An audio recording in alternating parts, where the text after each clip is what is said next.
ಅಕ್ಕ ಕಿತ್ತೂರು ರಾಣಿ ಚೆನ್ನಮ್ಮ ಬೆಳಗಾವಿ ಜಿಲ್ಲೆಯ ಹೆಮ್ಮೆ, ಕರ್ನಾಟಕ ರಾಜ್ಯದ ಹೆಮ್ಮೆ, ಭಾರತ ದೇಶದ ಅಗ್ರಗಣ್ಯ ಮಹಿಳೆಯರಲ್ಲಿ ಕಿತ್ತೂರು ರಾಣಿ ಚೆನ್ನಮ್ಮನ ಹೆಸರು ಮೊದಲನೇದಾಗಿ ತೆಗೆದುಕೊಳ್ತಾರೆ. ಆ ಹೆಮ್ಮೆಯ ಜಿಲ್ಲೆಯಲ್ಲಿ ಇವತ್ತು ಮಹಿಳಾ ಮತ್ತು ಮಕ್ಕಳ ಕಲ್ಯಾಣ ಇಲಾಖೆ, ಗೃಹ ಇಲಾಖೆಯ ಸಂಯುಕ್ತ ಆಶ್ರಯದಲ್ಲಿ ಅಕ್ಕ ಪಡೆಗೆ ಒಂದು ವಿದ್ಯುಕ್ತವಾಗಿ ನಾವು ಚಾಲನೆಯನ್ನ ಕೊಟ್ಟಿದ್ದೇವೆ. ವಿಶೇಷವಾಗಿ ಈ ಕಾರ್ಯಕ್ರಮದಲ್ಲಿ ನಮ್ಮ ಬೆಳಗಾವಿ ಜಿಲ್ಲಾ SP ಅವರು ಭಾಗವಹಿಸಿದ್ದಾರೆ. ನಮ್ಮ ಬೆಳಗಾವಿ ಕಮಿಷನರೇಟ್ನ ನಮ್ಮ ಕಮಿಷನರ್ ಸಾಹೇಬರಿದ್ದಾರೆ.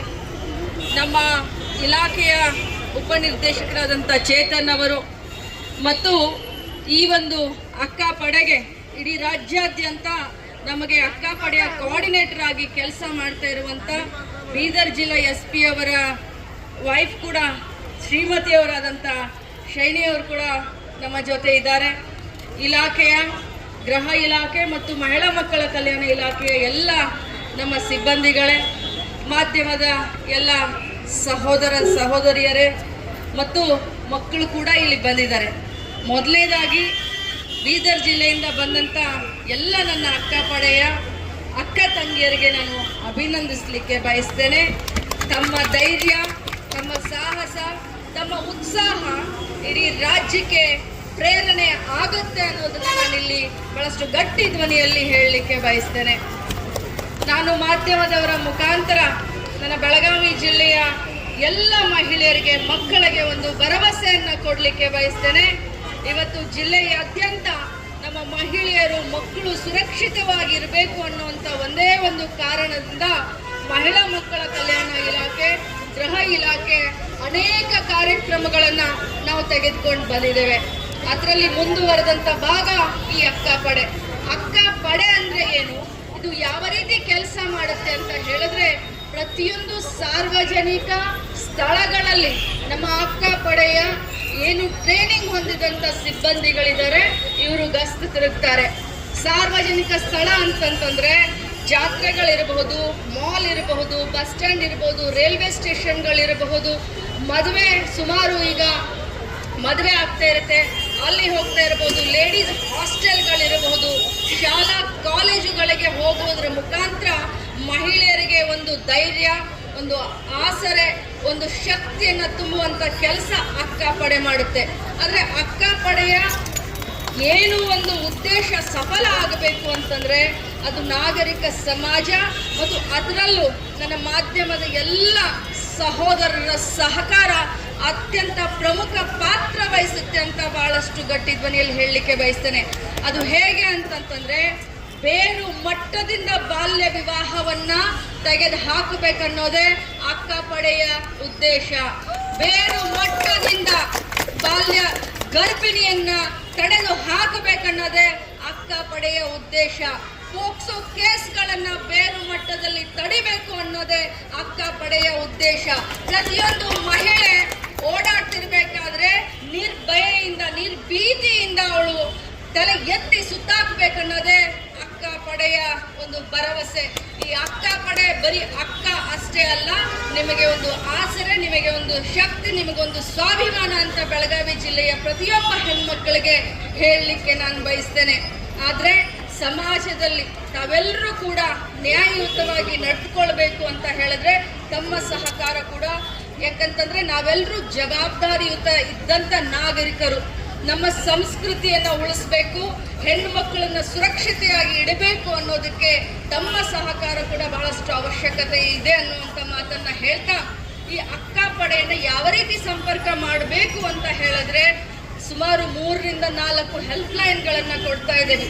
181 ಹೆಲ್ಪ್ ಲೈನ್ ಇದೆ, ಚೈಲ್ಡ್ ಹೆಲ್ಪ್ ಲೈನ್ ಆದಂಥ 1098 ಅಂದರೆ 1098 ಇದೆ. ಅದರಲ್ಲೂ ನಮ್ಮ ಪೊಲೀಸ್ ಕಮಿಷನರ್ ಅವರು ಹೊಸದಾಗಿ ಈ ಒಂದು ಆ್ಯಪ್ ಅನ್ನು ಕೂಡ ಮಾಡಿದ್ದಾರೆ. ಅದಕ್ಕೂ ಕೂಡ ಅಕ್ಕ ಆ್ಯಪ್ ಅಂತ ನಾವು ಹೆಸರಿಟ್ಟಿದ್ದೇವೆ. ಅನೇಕ ಈ ರೀತಿಯ ಮಾಡರ್ನೈಸ್ ಟೆಕ್ನಾಲಜಿಯನ್ನು ಉಪಯೋಗ ಮಾಡಿಕೊಂಡು ನಾವೆಲ್ಲ ಹೆಲ್ಪ್ ಲೈನ್ಗಳನ್ನು ಡಿಸ್ಪ್ಲೇ ಮಾಡ್ತೀವಿ.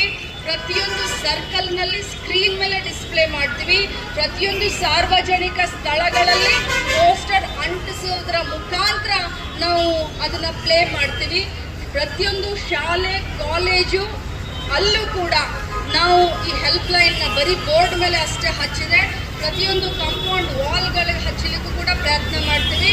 ಅದು ಕೂಡ ಮಾಲ್ಗಳಲ್ಲಾಗಿರ್ಬೋದು, ನಮ್ಮ ಮಹಿಳಾ ಹಾಸ್ಟೆಲ್ಗಳಾಗಿರ್ಬೋದು, ಅಥವಾ ಸಿನಿಮಾ ಥಿಯೇಟರ್ ಹತ್ರ ಆಗಿರ್ಬೋದು, ಪ್ರತಿಯೊಂದು ಜಾಗವನ್ನು ಹುಡುಕಿ ಎಲ್ಲಿ ನಾವು ಈ ಒಂದು ಅನ್ಯಾಯವನ್ನ ದೌರ್ಜನ್ಯವನ್ನ ತಡೆಗಟ್ಟಲಿಕ್ಕೆ ಅಥವಾ ಪ್ರಿವೆಂಟ್ ಮಾಡಲಿಕ್ಕೆ ನಮಗೆ ಅವಶ್ಯಕತೆ ಎಲ್ಲೆಲ್ಲಿ ಬೇಕು ಅಂತ ಅನ್ಸುತ್ತೋ ಅಲ್ಲಿ ಎಲ್ಲ ಸ್ಥಳದಲ್ಲೂ ಕೂಡ ಈ ಹೆಲ್ಪ್ ಲೈನ್ ನಾವು ಅಂಟಿಸ್ತೀವಿ.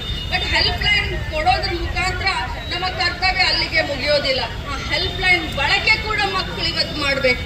ಹೆಣ್ಮಕ್ಳು ಇವತ್ತು ಆ ಹೆಲ್ಪ್ ಲೈನ್ ಬಳಕೆ ಮಾಡಬೇಕು. ಒಂದೊಂದು ಮನೆಯಲ್ಲಿ ಹೆಣ್ಮಕ್ಳ ಮೇಲೆ ಲೈಂಗಿಕ ದೌರ್ಜನ್ಯ ಆಗುತ್ತೆ, ಅನೇಕ ರೀತಿಯಾದಂಥ ದೌರ್ಜನ್ಯಗಳಾಗ್ತಾ ಇದ್ದಾವೆ. ಇಲ್ಲಿ ಇಷ್ಟು ನನ್ನ ಸಂಖ್ಯೆಯಲ್ಲಿ ನನ್ನ ಮಹಿಳೆಯರಲ್ಲಿ ಸೇರಿದ್ದೀರಾ. ನಿಮ್ಮ ಸ್ವಂತ ಮನೆಯಲ್ಲಿನೇ ಏನೋ ದೌರ್ಜನ್ಯ ತಮ್ಮ ಮೇಲೆ ಮಾನಸಿಕವಾಗಿರಬಹುದು, ಫಿಸಿಕಲಿ ಆಗಿರ್ಬೋದು, ಲೈಂಗಿಕವಾಗಿರ್ಬೋದು. ಆದ್ರೆ ತಮಗೆ ಅದನ್ನ ಬೇರೆಯವ್ರ ಹತ್ರ ಹೇಳಲಿಕ್ಕೆ ಮುಜುಗರ ಆಗ್ತಾ ಇರುತ್ತೆ, ಅದನ್ನ ಮನೆಯವರ ಗಂಡನ ಹತ್ರ ಹೇಳಲಿಕ್ಕೆ ಮುಜುಗರ ಆಗಿರುತ್ತೆ, ಪೊಲೀಸ್ ಸ್ಟೇಷನ್ಗೆ ಹೋಗ್ಲಿಕ್ಕೆ ಧೈರ್ಯ ಇರೋದಿಲ್ಲ, ಯಾಕಂದ್ರೆ ಮರ್ಯಾದೆ ಪ್ರಶ್ನೆ. ಅಂತ ಒಂದು ಸಂದರ್ಭದಲ್ಲಿ ನಿಮ್ಮ ಸಹಾಯಕ್ಕೆ ನಿಮಗೆ ಆಸರೆಯಾಗಿ ಅಕ್ಕಪಡೆ ನಿಲ್ಲಲಿದೆ. ನಿಮ್ಮ ಹೆಸರನ್ನ ಗೌಪ್ಯವಾಗಿಡ್ತೀವಿ ಮತ್ತು ನಿಮಗೆ ನ್ಯಾಯವನ್ನ ಒದಗಿಸಿಕೊಡ್ಲಿಕ್ಕೆ ಮಹಿಳಾ ಮಕ್ಕಳ ಕಲ್ಯಾಣ ಇಲಾಖೆ ಜೊತೆಯಲ್ಲಿ ಗೃಹ ಇಲಾಖೆ ಕೂಡ ಕೈ ಜೋಡಿಸುತ್ತೆ. ಆದ್ದರಿಂದ 21ನೇ ಶತಮಾನದ ಮಹಿಳೆಯರು ಬಹಳಷ್ಟು ಸ್ವಾಭಿಮಾನದಿಂದ ಧೈರ್ಯದಿಂದ ಬದುಕನ. ಅಕ್ಕಪಡೆಗೆ ಇನ್ನೊಂದು ಮಂತ್ರ ನಾನು ಹೇಳ್ತೀನಿ, ಅದೇನಪ್ಪ ಅಂತಂದ್ರೆ ಧೈರ್ಯ ಸರ್ವತ್ರ ಸಾಧನ. ಎಲ್ಲ ಮಹಿಳೆಯರು ಧೈರ್ಯದಿಂದ ಜೀವನ ಮಾಡಬೇಕು, ಸ್ವಾವಲಂಬನಿಗಳಾಗಬೇಕು, ಸ್ವಾಭಿಮಾನದಿಂದ ಜೀವನ ಮಾಡಬೇಕು. ನಿಮಗೆ ನಾವು ಆಸರೆಯಾಗಿ ಅಕ್ಕಪಡೆಯನ್ನ ಇಡ್ತೀವಿ. ಮುಂಬರುವಂತ ದಿನದಲ್ಲಿ ಈ ಒಂದು ಅಕ್ಕಪಡೆಯನ್ನ ಈಗ ಬರೀ ಜಿಲ್ಲಾ ಮಟ್ಟದಲ್ಲಿ ನಾವು ಪ್ರಾಯೋಗಿಕವಾಗಿ ನಾವು ಚಾಲನೆಯನ್ನ ಕೊಟ್ಟಿದ್ದೇವೆ. ಮುಂಬರುವಂತ ದಿನದಲ್ಲಿ ಇದೇ ಬಜೆಟ್ನಲ್ಲಿ ನಮಗೆ ವಿಶ್ವಾಸ ಇದೆ, ಇಡೀ ರಾಜ್ಯದ ಪ್ರತಿಯೊಂದು ತಾಲೂಕಾ ಮಟ್ಟದಲ್ಲೂ ಕೂಡ ಅಕ್ಕಪಡೆಯನ್ನ ನಾವು ಕಾರ್ಯವನ್ನ ಅತ್ಯಂತ ಶೀಘ್ರದಲ್ಲಿ ಪ್ರಾರಂಭ ಮಾಡ್ತೀವಿ ಅಂತ ಹೇಳ್ತಾ ತಮ್ಮೆಲ್ಲರಿಗೂ ಇನ್ನೊಮ್ಮೆ ನಾನು ಅಭಿನಂದಿಸ್ತೀನಿ. ಜೊತೆಯಲ್ಲಿ ಇನ್ನೊಮ್ಮೆ ತಮಗೆ ನಾನು ಕೇಳ್ಕೊಳ್ಳೋದೇನು ಅಂತಂದ್ರೆ ಸ್ವಲ್ಪ ಜಾಸ್ತಿ ನಮಗೆ ಪಬ್ಲಿಸಿಟಿಯನ್ನ ಕೊಡಿ.